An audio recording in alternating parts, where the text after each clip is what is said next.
नमस्कार, मैं हूं पुनीत पाठक और आप देख रहे हैं मध्य प्रदेश की बात। बहुत स्वागत है आप सबका। मध्य प्रदेश में विधानसभा का बजट सत्र राज्यपाल के अभिभाषण के साथ शुरू हो गया।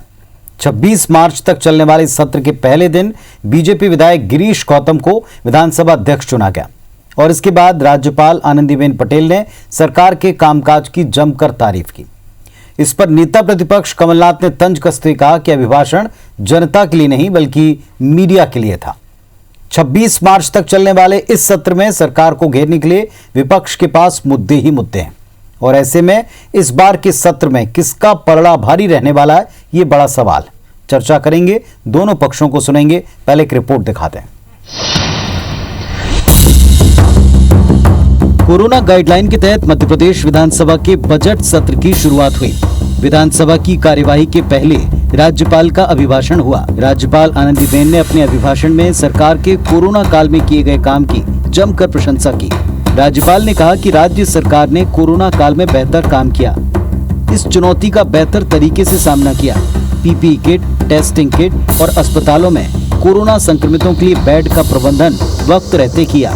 फ्रंटलाइन वर्कर्स और कोरोना योद्धाओं ने प्रधानमंत्री नरेंद्र मोदी के आह्वान पर जी जान से काम किया। मजदूर सहायता योजना की शुरुआत की गई। आत्मनिर्भर मध्य प्रदेश का रोडमैप लागू किया। राज्यपाल महोदय का अभिभाषण आज था। सरकार की 1 साल की उपलब्धियां भरा अभिभाषण था। मुख्यमंत्री जी ने और सरकार ने बहुत सारी हर विभाग में उपलब्धियों भरा काम किया।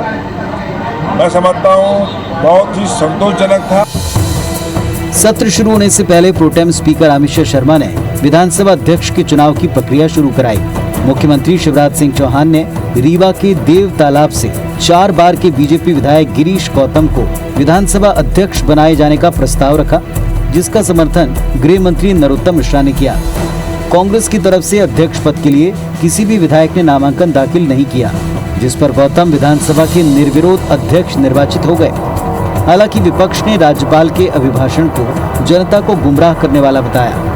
मुझे राज्यपाल पर दया आती है कि उनको ऐसा भाषण पढ़ना पड़ा जो मीडिया के लिए है, प्रदेश के लिए नहीं है। जो सही बात कहनी थी कि महिलाओं पर क्या अत्याचार हो रहा है, आज किसानों की क्या स्थिति है, मजदूरों की बात करी कि मजदूरों को हमने इतना पैसा दिया और सबने देख लिया मीडिया में कि मजदूरों को क्या हाल। सरकार नफाजी भरा एक वक्तव्य उनने राज्यपाल महोदया को दिया जो उनकी गरिमा का अनुरूप नहीं था। मैं तो ये कहूँगा कि मध्य प्रदेश में हर वर्ग के लोग परेशान हैं, किसान परेशान हैं, नौजवान परेशान हैं। मध्य प्रदेश विधानसभा का बजट सत्र का पहला दिन राज्यपाल के अभिभाषण के साथ स्थगित हो गया। 26 मार्च तक प्रस्तावित इस सत्र में कुल 23 बैठकें होनी हैं। सदन में 2 मार्च को शिवराज सरकार वित्तीय वर्ष 2021-22 के लिए राज्य का बजट पेश करेगी। सुधीर दंडोतिया, IBC 24, भोपाल। पिछला सत्र कोरोना की वजह से हुआ नहीं था। परंपराएं टूटने के आरोप के साथ में जब ये सत्र शुरू हुआ तो विपक्ष कहता है कि उसके पास मुद्दों की कोई कमी नहीं। किसान आंदोलन, किसानों के मुद्दे पर घिरी हुई सरकार, इसके अलावा प्रदेश के कई ऐसे मुद्दे हैं और खासतौर पर कोरोना काल की कमियां, इसको लेकर कई ऐसे विपक्ष मुद्दे ला सकता है जिसको लेकर सरकार मुश्किल में पड़ सकती है। सरकार ने भी कहा कि उसकी पूरी तैयारी है, विपक्ष के हर सवाल का वो जवाब देंगे। इसके अलावा कई प्रमुख कार्य सरकार इस सत्र में पूरे करेगी। कई ऐसे कानून हैं जिनको अमली जामा पहनाने की दिशा में आगे बढ़ेगी। हमारे साथ में दोनों पक्षों के 2 बहुत स्पष्ट वक्ता नेता जुड़ रहे हैं, उनका परिचय आपसे कराते हैं। जेपी धनोपिया साहब हैं, कांग्रेस पार्टी का पक्ष रखेंगे। राजपाल सिसोदिया जी हैं, भारतीय जनता पार्टी की तरफ से बात रखेंगे। आप दोनों को नमस्कार। चर्चा में आप दोनों का बहुत स्वागत है। धनोपिया साहब, लंबे इंतजार के बाद में सत्र हो रहा है, विपक्ष किस तरीके से इस सत्र में किन किन मुद्दों को उठाने वाला है? सरकार ने तो अपनी उपलब्धियां गिना दी, राज्यपाल जी के अभिभाषण में सारी बातें रख दी।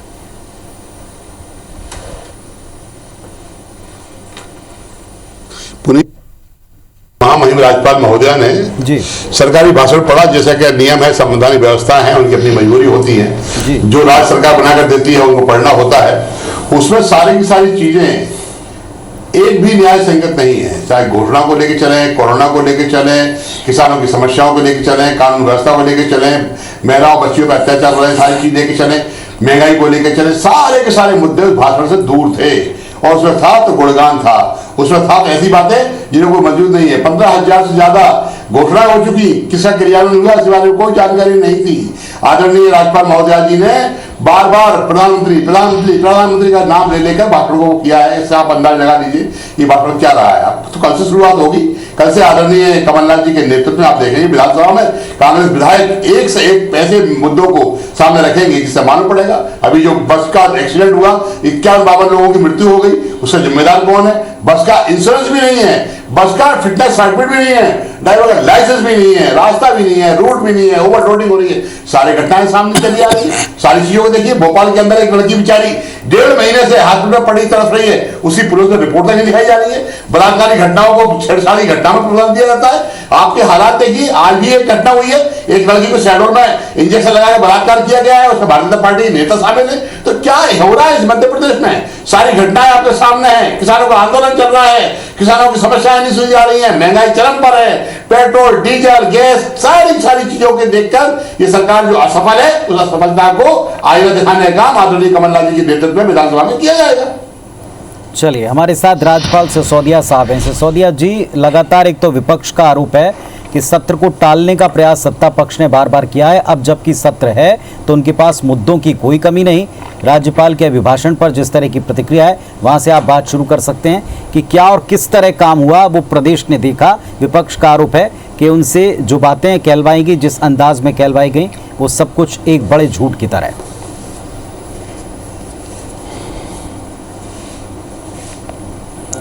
माननीय कमलनाथ जी ने जो आज महामहिम के लिए टिप्पणी करी है, अशोभनीय है। और मैं ये कहना चाहता हूं कि अशोभनीय नहीं है, बल्कि निंदा करने लायक टिप्पणी है। आप महामहिम को के ऊपर दया करने की बात कर रहे हैं। आज तो मध्य प्रदेश की जनता और मध्य प्रदेश के मतदाता कांग्रेस के ऊपर दया करने की स्थिति में आ गई है। कमलनाथ जी के नेतृत्व में दया की आवश्यकता कांग्रेस को है, महामहिम को नहीं है। महामहिम जी ने सरकार के कार्यक्रमों को, सरकार के कार्यों को प्रस्तुत करने का काम किया है अभिभाषण के दौरान। और मैं समझता हूं यही परंपरा है कि महामहिम जो है बजट सत्र में जब अपना उद्बोधन देते हैं तो उद्बोधन में सरकार की उपलब्धियों को बताने का काम करते हैं, और वो उन्होंने किया है। परंतु जिस प्रकार से कांग्रेस का बयान आया है, कांग्रेस के नेता प्रतिपक्ष का बयान आया है, वह निंदनीय है। उन्हें माफी मांगना चाहिए। मैं आपके इस डिबेट के माध्यम से उनसे मांग करता हूं कि उनको उस पर अविलंब माफी मांगना चाहिए। क्यों? क्योंकि उन्होंने मान्य परंपराओं पर प्रहार करने का काम किया है। और कांग्रेस जब जब सत्ता से बाहर होती है तब तक वो मान्य परंपराओं के ऊपर प्रहार करने का काम करती है। उदाहरण लेके, इमरजेंसी से लेके अभी तक के आप उदाहरण देख सकते हैं। जो हमारे संवैधानिक व्यवस्थाओं के मान्य बिंदु है, जो हमारी मान्य संस्थाएं हैं, उनके ऊपर इस प्रकार से अशोभनीय टिप्पणी करना, यह कांग्रेस का मुद्दा विहीन और नेतृत्व का मानसिक दिवालियापन का परिचय है। कमलनाथ जी को माफी मांगना चाहिए। आप महामहिम को इस प्रकार से बोलकर मध्य प्रदेश की करोड़ों करोड़ जनता का अपमान नहीं कर सकते हैं। सिसोदिया साहब, आपने परंपराओं का जिक्र किया और ये भी कहा आपने महामहिम पे प्रहार नहीं किया है। आज कमलनाथ जी ने एक बात और कही कि भारतीय जनता पार्टी ने परंपरा तोड़ने की कोशिश की अध्यक्ष उपाध्यक्ष के मामले में, जबकि कांग्रेस पार्टी परंपराओं को जीवित रखने और आगे बढ़ाने में बिलीव करती।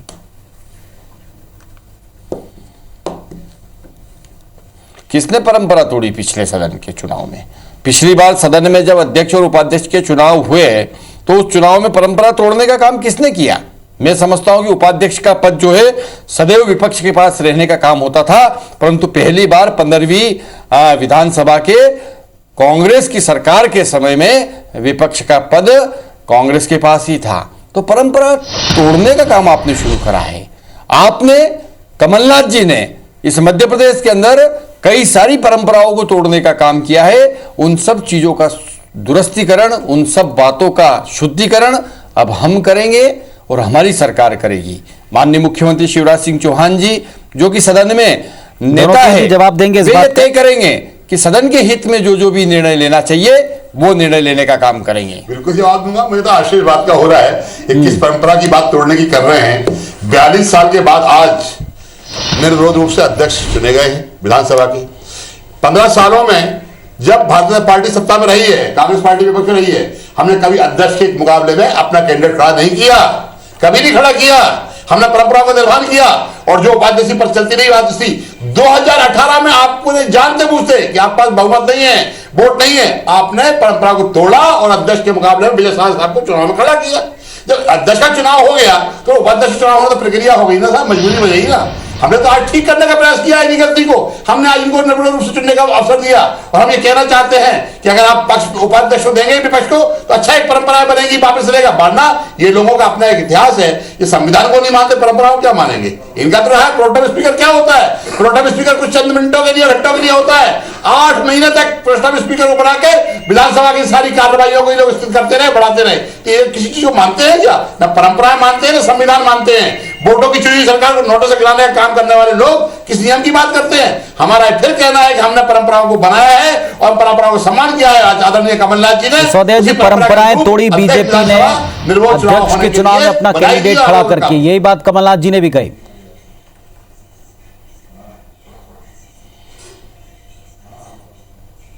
उपाध्यक्ष की बात हो रही है, अध्यक्ष की बात इसलिए नहीं हो रही है कि अध्यक्ष में तो ठीक है पर्चा भरा हमने, अपनी जगह बात है, परंतु उपाध्यक्ष में जिस प्रकार से आज आप अपेक्षा कर रहे हैं, आज अगर आप अपेक्षा कर रहे हैं तो कल आपने क्या किया है वह कल के आपके काले कारनामे हैं वह सामने आएंगे। कल आपने जो सदन की गरिमा को भंग करने का काम किया है वे आज आपके पाप सामने आएंगे और उसको आपको भोगना पड़ेगा। परंतु फिर भी मैं ये कहना चाहता हूं कि मध्य प्रदेश में शिवराज सिंह चौहान जी जैसे संवेदनशील और सुलझे हुए व्यक्तित्व मध्य प्रदेश के मुख्यमंत्री है, वे सदन के हित में, प्रदेश की जनता के हित में निर्णय लेने का काम करेंगे। निश्चित मानिए आप, निर्णय बहुत अच्छे आएंगे, परिणाम बहुत अच्छे आएंगे। क्यों? क्योंकि निर्णय जो आएंगे वे निर्णय कहीं ना कहीं मान्य परंपराओं के अनुरूप आएंगे। जी, सबसे बड़ा मुद्दा, चलिए ये आरोप एक दूसरे की तरफ लगते रहेंगे। परंपरा किसने तोड़ी, कहां से शुरू, ये बात प्रदेश के सामने आगे निर्वाह करने, इससे थोड़ा आगे बढ़ते हैं। सबसे बड़ा मुद्दा विपक्ष के पास में क्या है? एक तो विपक्ष लगातार कहता रहा कि सदन चलने नहीं देना चाहती सरकार, इसे होने नहीं देना चाहती, सामना करना नहीं चाहती। अब ये अवसर आ गया, अब क्या सबसे बड़ा मुद्दा? प्रदेश की जनता की समस्याएं हैं पुनीत जी, आपके सामने हैं जी। किसानों के मामले को लेकर कितने दिन से, आज 3 महीने से ज्यादा समय हो चुका है, इतना बड़ा आंदोलन चल रहा है। किसानों के साथ जो अन्याय हो रहा है उस पर चर्चा की बात होती है।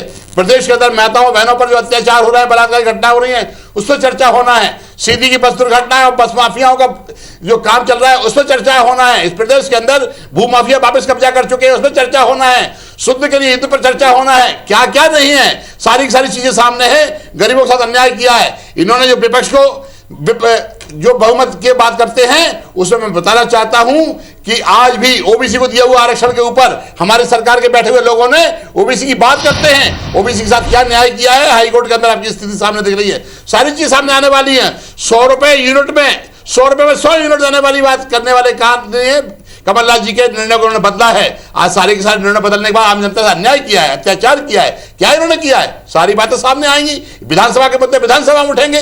कांग्रेस पार्टी या विधायक दल की बैठक हो रही है, उसमें जो निर्णय लिए जाएंगे उसके अनुरूप काम किया जाएगा। और हमें पूरा भरोसा है कि आदरणीय कमलनाथ जी के नेतृत्व में मध्य प्रदेश के इतिहास में कांग्रेस पार्टी अपना सबसे अच्छा सर्वोच्च प्रदर्शन करेगी और भारतीय जनता पार्टी की सरकार को नाखो चबचाने की बात कर देंगे।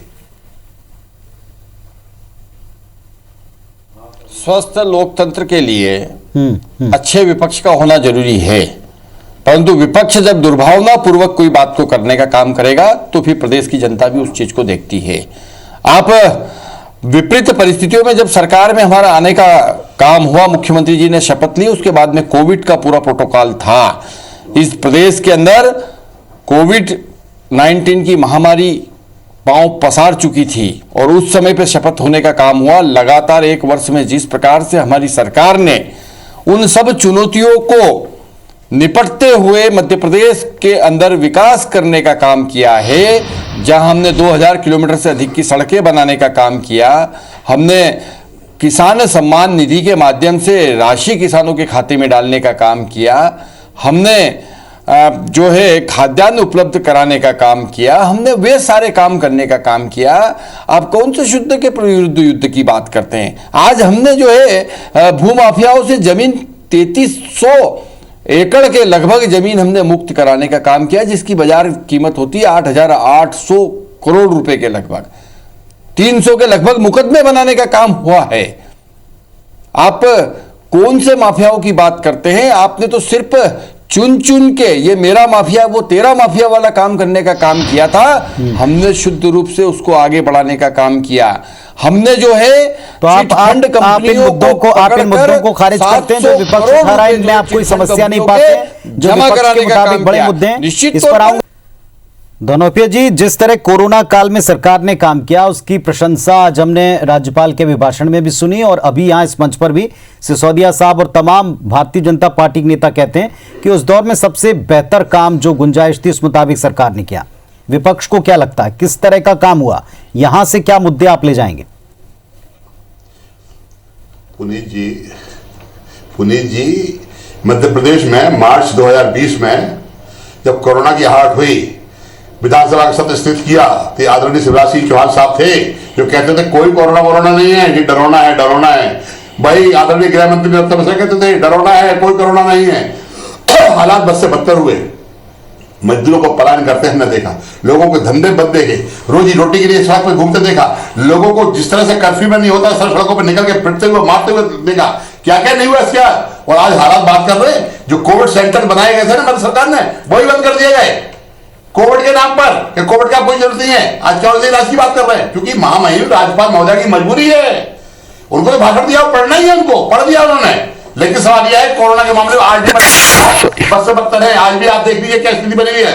लाखों लोग शिकार हैं, पीड़ित हैं, इलाज नहीं मिल रहा है लोगों को। प्राइवेट लोगों को 12-12 लाख रुपए खर्च करके लोगों को इलाज कराना पड़ा है। लोगों घर बिक गए, जमीनें बिक गई जान बचाने के लिए। सरकार ने कोरोना का इलाज नहीं कराया है। आप देख लीजिए रिकॉर्ड के ऊपर है। आज से 6 महीने पहले तक स्थिति आज देख लीजिए, कहीं पर भी आप किसी हॉस्पिटल में जाकर बता दीजिए अगर सरकारी इलाज नहीं हो रहा हो तो, कहीं नहीं हो रहा है। किसी आदमी को इलाज नहीं मिल रहा कोरोना के नाम पर। लेकिन चूंकि राज्यपाल महोदय को भाषण दिया, वो पढ़ना ही है, ठीक है। बाकी कोरोना के नाम पर इन्होंने कुछ नहीं किया। गरीबों मजदूरों को भागते हुए देखा हमने। प्रवासी मजदूरों के नाम पर रोटी नहीं मिली लोगों को। नंगे पैर बच्चों के साथ किस तरह लोग पलायन करके जाते हुए दिखे, सारी स्थिति सामने रही है। रोजगार नहीं मिले लोगों को, धंधे बंद हो गए, कारखाने बंद हो गए, सब कुछ बंद हुआ। और मध्य प्रदेश भारतीय जनता पार्टी की सरकार ने कहा कोरोना नहीं डरोना है। नहीं, आरोप लगाने का काम विपक्ष करेगा और करना भी चाहिए उनको। सदन में भी करेंगे, बाहर भी करेंगे, डिबेट में भी करेंगे, पर उनमें सत्यता होना चाहिए, वास्तविकता होना चाहिए। मध्य प्रदेश तो आपको लगता है इसमें कोई सत्य नहीं है? कोविड की जिस प्रकार से तैयारियां हुई और कोविड से निपटने की तैयारियां हुई, नहीं, मैं वही उसी बात पे कह रहा हूं कि कोविड को निपटने के लिए जिस प्रकार की मध्य प्रदेश में तैयारी हुई और जो हमारा रिकवरी रेशो रहा है, मैं समझता हूं देश में सर्वश्रेष्ठ रहा है। जहां कांग्रेस की सरकारें हैं वहां से तो कई गुना अच्छा है मध्य प्रदेश का जो है रिकवरी रेशो रहने का काम हुआ है। उसके साथ साथ में मध्य प्रदेश के अंदर उस दौर में जब राजस्व की कमी थी, आर्थिक स्थितियों पर कई सारे प्रतिबंध थे, उसके बाद भी मध्य प्रदेश में जिस प्रकार से हमारी सरकार ने काम करने का काम किया, मैं समझता हूं कि बहुत ही संतुलित तरीके से वो सारे काम करने का काम किया। तमाम वो योजनाएं जो मध्य प्रदेश में चल रही थी या जो शुरू होने वाली थी, वो समय पे शुरू हुई, चलती रही। किसी प्रकार के नए कर हमने लगाने का काम नहीं किया। जो बजट आप बना के गए थे पिछला, उस बजट को हमने बहुत ज़्यादा कोई परिवर्तन नहीं करते हुए उसके अनुरूप काम करने का काम किया। सीमित संसाधनों में कैसे बेहतरी मध्य प्रदेश की जनता के लिए हम कर सके, उसको हमने करने का काम किया। और यही सारी बातें महामहिम ने भी अपने अभिभाषण में कहने का काम किया। अब आरोप लगाने का काम है, निश्चित तौर पर आरोप लगाएंगे और आपके आरोप का हम जवाब देंगे। आप सदन में आएंगे, सदन में आरोप लगाएंगे, हम सदन में भी जवाब देंगे। और इन तमाम अगर आप महिला अपराधों की बात करते हैं, अगर आप महिला अपराध की बात करते हैं, तो महिला अपराध पे भी कहीं ना कहीं दंड का प्रावधान करने का काम किया है, हमारी सरकार ने किया है। अगर फांसी का प्रावधान किया है, महिला अपराध में फांसी और मृत्युदंड का जो है प्रावधान करने का काम किया है, वो हमारी सरकार ने किया है। अब आप आरोप लगाने का काम करेंगे, आप लगाइए, हम आरोप का जवाब देने को तैयार हैं। हर आरोप का हम जवाब देंगे। क्यों? क्योंकि विपक्ष का काम है आरोप लगाना। शामिल नहीं थी घटना आपके सामने। देखिए, आप व्यक्तिगत आने का काम कर रहे हैं। मैं समझता हूं कि व्यक्तिगत नहीं करते हुए प्रदेश के अंदर किस प्रकार के विकास का काम हुआ है उस पर बात करना चाहिए। आप छूट भैया नेता, व्यक्तिगत बातें और इस तरीके से आप अपना स्तर गिराने का काम कर रहे हैं। कांग्रेस विपक्ष है, विपक्ष के नाते जन कल्याणकारी, जनहितैषी योजनाओं से उनकी समीक्षा करना चाहिए। आप पेट्रोल डीजल पे तो बात करने का कांग्रेस को नैतिक अधिकार ही नहीं है, नैतिक अधिकार नहीं है। इसलिए क्योंकि वचन पत्र में ये लिखा था कि कांग्रेस की सरकार बनेगी तो 5 रुपए पर लीटर कम करेंगे। इनने कम किया क्या? नहीं किया। जब आपने कम नहीं किया तो आज आपको उस पर बोलने का कोई अधिकार नहीं है। एक भी नया टैक्स बढ़ाने का काम हमने नहीं किया है, एक भी टैक्स बढ़ाने का काम हमने नहीं किया है। ये पूरे देश की जनता, प्रदेश की जनता जानती है कि डीजल पेट्रोल के मूल्य जो है वैश्विक स्तर पर पेट्रोलियम पदार्थों की कीमत होती है। हमने आप अपने कांग्रेस से बात करिए, आपके कांग्रेस शासित जो प्रदेश है उससे तुलना करिए। आप जब तुलना करेंगे तो पाएंगे, जब आप देखेंगे पाएंगे कि आप भी इतना ही पैसा वसूल कर रहे हैं।